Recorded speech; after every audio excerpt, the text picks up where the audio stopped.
பூரி ஜெகநாத திருக்கோவில். இந்த பூரி ஜெகநாத திருக்கோவில் வழங்கப்படும் நிர்மல்யா பிரசாதத்திற்கு பின்னால் இருக்கும் ஒரு அதிசய கதையும் ஊர்மிளாவிற்கு ஸ்ரீராமர் அளித்த அரிய வரத்தையும் பற்றி தெரிஞ்சுக்கிறாங்க.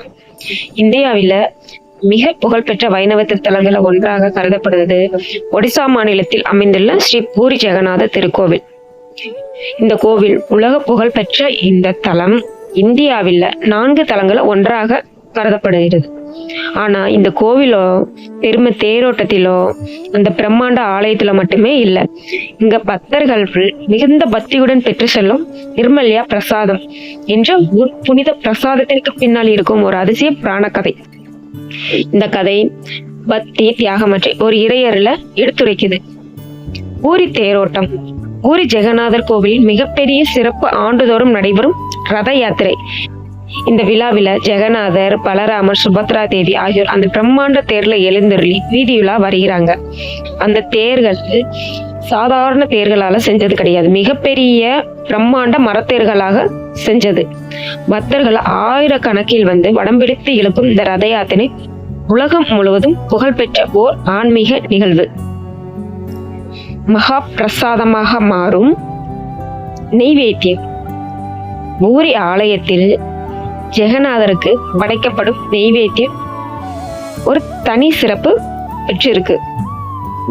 இந்த நெய்வேத்தியம் ஃபர்ஸ்ட் ஜெகநாதருக்கு செய்யப்படும் உணவு, பின்னர் வளாகத்தில் உள்ள விமலா தேவி சன்னதிக்கு போய் வைக்கிறாங்க. அதன் பின்னரே இது மகா பிரசாதமாக அடைகிறது. இந்த மகா பிரசாதத்தை பக்தர்களுக்கும் வழங்குறாங்க. அதிலிருந்து ஒரு பகுதியை எடுத்து பாதுகாத்து அதவே நம்ம நிர்மல்யா பிரசாதம் என்று கூறுகிறோம். நிர்மல்யா பிரசாதத்தோட மகிமை. ஒடிசா மாநிலத்தில் இருக்கிற மக்கள் வந்து நிர்மல்யா பிரசாதத்திற்கு ஒரு மிகப்பெரிய மதிப்பு வச்சிருக்காங்க. பல குடும்பங்கள் இதை வீட்டில் பூஜை அறையில் வச்சு பாதுகாக்கிறாங்க. தினசரி பூஜைக்கு பிறகு சிறிதளவு நிர்மல்யா பிரசாதத்தை அவங்க உட்கொள்வதும் புண்ணியம் என்று நம்புகிறாங்க. சில பாரம்பரிய குடும்பங்கள்ல திருமண நிச்சயதார்த்த பேச்சுவார்த்தையின் போது மணமகளும் அந்த நிர்மல்யா பிரசாதத்தை கையில் வச்சபடி உறுதியளிக்கும் வழக்கமும் இருக்கிறது. இது ஒரு தெய்வ சாட்சியா இந்த உறவை ஏற்றுக்கொள்வதாக கருதப்படுகிறது. மேலும் வாழ்க்கையின் இறுதி காலத்துல இருக்கிறாங்க பாருங்க, துளசி தீர்த்தத்துடன் சேர்த்து இந்த நிர்மல்யா பிரசாதத்தையும் கொடுக்குறாங்க. இது ஒரு மரபு வழியாக காணப்படுகிறது. இந்த நிர்மல்யா பிரசாதத்தினோட மகிமை விளக்கும் பக்தி மரபு ராமாயணத்தில் தொடர்பு படுத்தி சொல்லப்படுகிறது. இது வால்மீகி ராமாயணத்துல நேரடியாக வந்து சொல்லப்படலைனாலும் பக்தி மரபு வழியாக இந்த கதை சொல்லப்படுகிறது.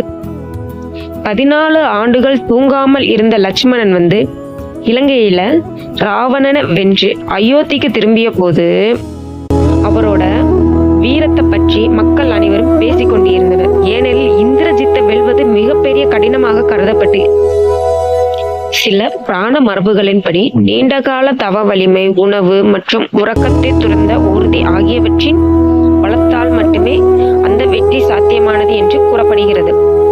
அப்போது ஸ்ரீராமர் லட்சுமணின் தியாகத்தை வந்து பாராட்டுகிறார். ஊர்மிளாவின் அமைதியான தியாகம் ராமரோட மனதுல வேறொரு எண்ணத்தையும் உருவாக்குது.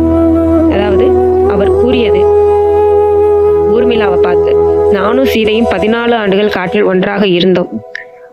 ஆனால் லட்சுமணின் மனைவி ஊர்மிளா கணவனை பிறந்து 14 ஆண்டுகள் தனி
இந்த கதை நமக்கு ஒரு முக்கியமான உண்மையை உணர்த்துகிறது. பெரிய சாதனை செய்தவர்கள் உலகம் முழுவதும் அமைதியாக தியாகம் செய்தவர்கள் இறைவனை மறப்பதில்லை. ஊர்மிளாவின் பெயர் ராமாயணத்தில் அதிகமாக பேசப்படாமல் இருக்கலாம். ஆனால் அவளது பொறுமை, பக்தி, தியாகம் ஆகியவற்றை இறைவனின் அருளால் என்றும் நிலைத்திருக்கின்றன என்பதை இந்த கதை கூறுகிறது. எனது சேனலில் வரும் ஆன்மீக கதைகளை அடுத்தடுத்து தெரிந்து கொள்ள லைக் கொடுங்க, சப்ஸ்கிரைப் பண்ணுங்க, கமெண்ட் கொடுங்க. நன்றி.